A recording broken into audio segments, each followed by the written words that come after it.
Hi guys, I'm Paul Willis. We're out here at Archview MX Park. This is our 20th year of having this track going. So I'm doing this with a full-time job, and I'm doing with the help of all my friends, are all volunteers. But I'm out here pretty much on a daily basis, especially the weekend of an event. Then that previous week, I'm out here every day before work. I work at Big St. Charles. I come out here for a couple hours before work, go to work, after work, come out here and work till dark. So I got lights and all the equipment so I can work out here in the dark too, but the amount of hours we put out here is unreal. But I mean, I wouldn't change it for the world. I love doing this. I love having a place to ride. I like having it prepped good. I like that we have a reputation that if people come, they know it's going to be prepped. Over the years, I've gotten less and less phone calls, people asking about what the condition is, because they know it's going to be good or else we won't be open. Well, for one, being having a place to ride, call up my daughter, hey, let's go riding. You know, you can do that anytime. But then seeing the smile on people's faces and just the kids coming up, seeing they're having a good time, that's very rewarding. How I describe the dirt and the weather is like when you go on vacation, you go to the beach and you see the water roll up on the sand of the beach. You can see the sand when the water comes up, it tightens up and it rolls off. Well, that's kind of how our dirt is. When it pours down rain, the dirt kind of tightens up. We have it smoothed off, and then the water runs off, and then I come out with a dozer and scrape off an inch off the top and get that nice dry sand underneath, so it turns out good. But I'm constantly watching the weather. I bet you if you had a way of checking on my phone, I'd probably look at the weather at least once an hour every day of the week to see what's going on, to see if me and the guys that help out, if we can come out and ride, or we're going to do an open practice that weekend. But it's pretty rare that we're unable to have an event because of weather. It ruts up. We got really good dirt. It's real sandy. It'll rut up a little bit. So I always tell little kids when they come out here the first time, go wide in all the turns, because those big bikes are going to chew up and make real deep ruts on the inside.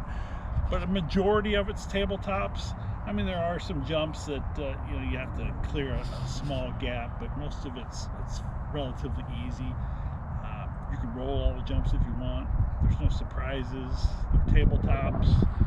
It's like an accomplishment when you do a tabletop. You can just keep jumping a little bit further till you finally clear it. So we kind of strive on making the track kind of safe.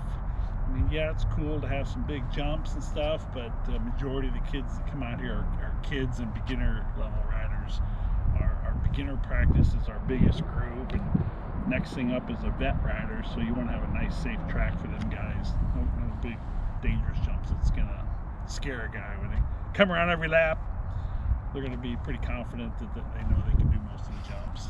I would encourage a rider to come out on one of our open practice days and sign up for that beginner class. They just need the basic stuff, a helmet, a pair of boots, preferably riding pants, long sleeves and goggles and gloves, and then just go out with the beginner groups and just kind of hold your own, and maybe not go out for the first practice, because I have a tendency to rip it a little deep sometimes and throw a bunch of water down. Like when my daughter comes out, she's learned over the years, she normally doesn't go out in the first practice, because if you go out to that first practice and it's a little muddy and you have a bad experience, it makes you a little gun shy. I always told Haley, wait till the second go around, and then the track will produce some lines, and then the track will be it's a great track to start out for your first time. The dirt is super soft.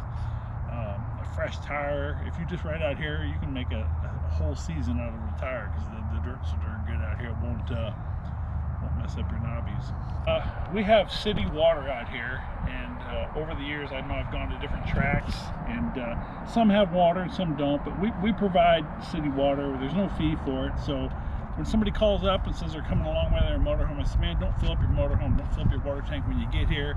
We got a couple spigots. As soon as you pull in the front gate, you can have all the water you want, and fill up your water tanks when you get here. We also got a real nice concrete pad, compliments to the late Mark Fairley that used to help out here.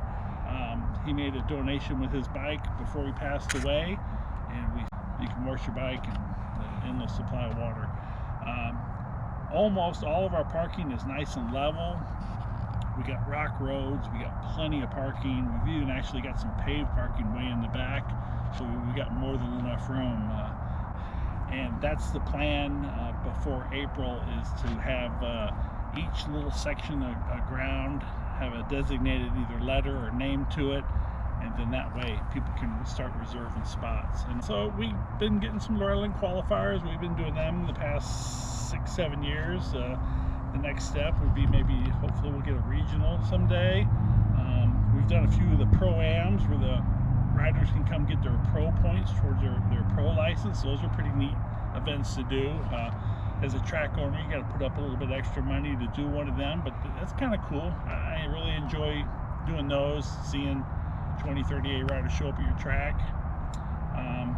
St. Louis Supercross, the day after, that's a huge event for us. So I love it. As soon as that Supercross schedule comes out, I always start looking around March or April, and St. Louis is on the schedule. So right on, man. We're good, man. And that's probably one of the more fun events that we do is the day after Supercross ride. The future of the track, I don't know. I don't see it going anywhere. I'm going to keep on doing this.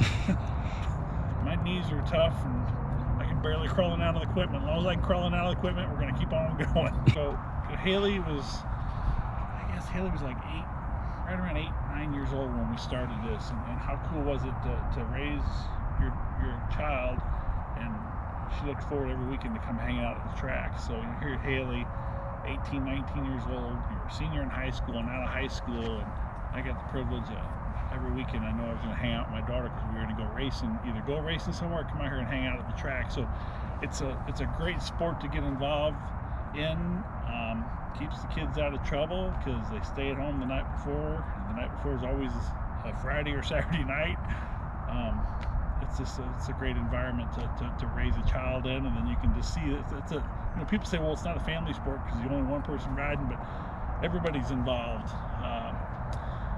The friends are all involved, the mom and dad's involved, and they all play a role in helping out, being out here. And that's what's made the track so successful. As you say, over the years, I've seen people come and go, but we always get more people coming in. Somebody will leave, and then as soon as somebody leaves, somebody else will step up. And believe it or not, that's one of the parts of the reason this track's so successful is all the friends I've made over the years, people coming up, hey, what can I do to help? It's from grass cutting, weed eating, trash, and it's all volunteers. And it's just the friends I've made out of this track is just unreal. The amount of guys that have from out of nowhere just come up, and next thing you know, they're like one of my best buds, and it's a cool environment to be around.